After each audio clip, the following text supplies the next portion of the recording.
সম্প্রতি ময়মনসিংহ নগরীতে গোপনে আনা হয়েছে বেশ কয়েকটি বিদেশি পিস্তল। অভিযোগ রয়েছে সীমান্ত পথে এসব অস্ত্র এনে বিভিন্ন চক্র অনলাইনে বিক্রি করছে। নাম প্রকাশে অনিচ্ছুক এক যুবকের দাবি, নামমাত্র মূল্যে এসব অস্ত্র পাওয়া যাচ্ছে আর সেগুলো পৌঁছে যাচ্ছে কিশোর গ্যাং সহ বিভিন্ন অপরাধী চক্রের হাতে।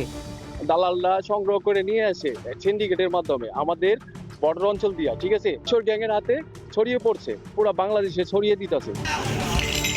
শুধু অস্ত্র নয়, একইভাবে সহজলভ্য হয়ে উঠেছে মাদকও। নগরের পলাশপুর এলাকায় দিনের আলোতেই প্রকাশ্যে মাদক কেনাবেচার অভিযোগ রয়েছে। অল্প টাকায় কেনা মাদক প্রকাশ্যে সেবন করছেন অনেকে। দীর্ঘদিন প্যাথেডিন সহ বিভিন্ন মাদক গ্রহণে শারীরিকভাবে মারাত্মক ক্ষতির শিকার হলেও নেশার বৃত্ত থেকে বের হতে পারছেন না তারা। প্রথম গাঁজা খাইছি, পরে গাঁজা সিরাপ খাইতাম, সিরাপের পরে হিরেন। স্থানীয়দের অভিযোগ, ব্রহ্মপুত্র নদের পাড়ে বস্তি জিলা স্কুলের হোস্টেলের পরিত্যক্ত ভবন, কৃষ্ণপুর, আকুয়া ও পলাশপুর এলাকার বিভিন্ন স্থানে মাদক সেবীদের নিরাপদ আস্তানা গড়ে উঠেছে।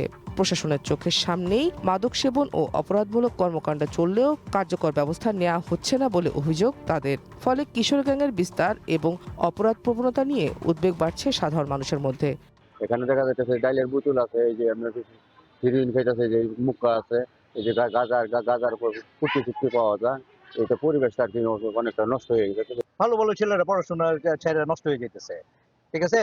বাবা মা মনে করতেছে যে ছেলে রাত জায়গা পড়তেছে, আসলে ইয়াবা খায় ঢুকছে ঘরে, ঠিক আছে, সারা রাত সে তার মতো বিনোদন করতেছে। কিশোর গ্যাং এর দৌরাত্ম্য বাড়ছে, অস্ত্রের ঝনঝনানি বাড়ছে, মাদকের দৌরাত্ম্য বাড়ছে। বিশেষ করে সন্ত্রাসী, রাহাজানি, চুরি, ছিনতাই ব্যাপক হারে বেড়ে যাচ্ছে। একটি বিভাগীয় শহরের জন্য খুবই উদ্বেগের বিষয়, বিশেষ করে অভিভাবকদের জন্য। ভালো ছেলেটিও খারাপ হয়ে যাচ্ছে। মাদক, অবৈধ অস্ত্র ও কিশোর গ্যাং নির্মূলে কঠোর অবস্থানের কথা বলছে পুলিশ। স্থানীয় সংসদ সদস্যের মতে, দেশকে অস্থিতিশীল করতে একটি চক্র সীমান্ত পথে অস্ত্র আনার চেষ্টা করছে। কিশোর গ্যাং বলতে যাদেরকে বোঝানো হচ্ছে এই এজ গ্রুপ, যেটা তারা যেন এই অস্ত্র বা মাদকের সংস্পর্শে এসে তারা যেন মানে বড় কোনো রকমের রাষ্ট্রের কনসার্ন না হয়, সেই বিষয়ে আমরা স্কুল কলেজে কর্তৃপক্ষের সাথে যোগাযোগ রাখছি, গার্জেনদের সাথে আমাদের যোগাযোগ আছে। ওপার থেকে মারাত্মক অস্ত্র আসছে এই দেশকে অস্থিতিশীল করার জন্য পরাজিত ফ্যাসিস্টের লোকজন আসছে। সেই ফাঁকে যারা দুষ্কৃতিকারী, ষড়যন্ত্রকারী বা দেশের ছাত্রী বিনষ্ট করার জন্য ভাড়া কাটে, তারাও সেই সুযোগ দিচ্ছে।